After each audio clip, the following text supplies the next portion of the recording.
നമസ്കാരം. പാർലമെന്റ് അംഗമായി സത്യപ്രതിജ്ഞ ചെയ്യുന്നതിന് പീഠത്തിലേക്ക് കയറുന്നതിന് തൊട്ട് മുൻപ് നാമം ജപിച്ചുകൊണ്ട് വാർത്തകളിൽ ഇടം പിടിച്ചിരിക്കുകയാണ് സുരേഷ് ഗോപി. സത്യപ്രതിജ്ഞയിലേക്ക് കടക്കും മുൻപ് കൃഷ്ണ ഗുരുവായൂരപ്പ ഭഗവാനെ എന്ന് ചൊല്ലിക്കൊണ്ടാണ് അദ്ദേഹം പീഠത്തിന്റെ അരികിലേക്ക് എത്തിയത്. തുടർന്ന് മലയാളത്തിലാണ് അദ്ദേഹം സത്യപ്രതിജ്ഞ ചെയ്തത്.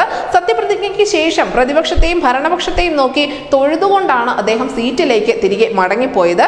ബിജെപിയുടെ കേരളത്തിൽ നിന്നുള്ള ആദ്യത്തെ ലോക്സഭാ അംഗമാണ് സുരേഷ് ഗോപി എന്ന് നമുക്കറിയാം. മൂന്നാം മോദി മന്ത്രിസഭയിലെ ടൂറിസം പെട്രോളിയം വകുപ്പുകളുടെ സഹമന്ത്രി ചുമതല കൂടി സുരേഷ് ഗോപിക്കുണ്ട്. തൃശൂരിൽ CPI സ്ഥാനാർത്ഥിയായ സുനിൽ കുമാറിനെയും കോൺഗ്രസ് സ്ഥാനാർത്ഥി K മുരളീധരനെയും പരാജയപ്പെടുത്തിക്കൊണ്ടായിരുന്നു സുരേഷ് ഗോപി ചരിത്ര വിജയം സ്വന്തമാക്കിയത്. 4,12,338 വോട്ടുകളാണ് അദ്ദേഹം സ്വന്തമാക്കിയത്. ഭൂരിപക്ഷമാവട്ടെ 74,686 വോട്ടുകളായിരുന്നു. അതേസമയം തന്നെ ഈ ലോക്സഭയിലെ MP-മാരുടെ സത്യപ്രതിജ്ഞാ ചടങ്ങുകൾ നിലവിൽ പുരോഗമിച്ചുകൊണ്ടിരിക്കുകയാണ്.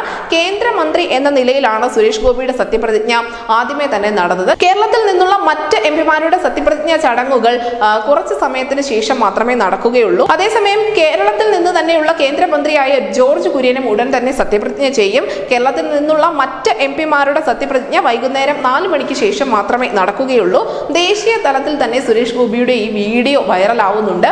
ഇതിനോടകം മലയാള മാധ്യമങ്ങൾ അതിനെ വിമർശിച്ചുകൊണ്ടുള്ള ചില നരേറ്റീവുകൾ സൃഷ്ടിച്ചിട്ടുമുണ്ട്. നാമം ജപിച്ചുകൊണ്ട് എന്തിനാണ് ഈ സത്യപ്രതിജ്ഞ പീഠത്തിലേക്ക് കയറിയത് എന്നതടക്കമുള്ള ചോദ്യങ്ങൾ സമൂഹ മാധ്യമങ്ങളിൽ ഉയരുന്നുണ്ട്. കേരളത്തിൽ ഇത് വലിയ തോതിൽ വിമർശന വിധേയമാകുന്നുണ്ട് എങ്കിൽ പോലും ദേശീയ തലത്തിൽ സുരേഷ് ഗോപിയുടെ ഈ വീഡിയോ വൈറലാണ്. അതിന് നിരവധി പേർ അഭിനന്ദനവുമായി രംഗത്തെത്തുന്നുമുണ്ട്. എന്തായാലും സോഷ്യൽ മീഡിയയിൽ അടക്കം വൈറലായ ഈ വീഡിയോ ദൃശ്യങ്ങൾ പ്രേക്ഷകർക്ക് കാണുന്നതിന് വേണ്ടി ഡിസ്ക്രിപ്ഷൻ ലിങ്കിൽ നൽകിയിട്ടുണ്ട്. News desk Malayalam.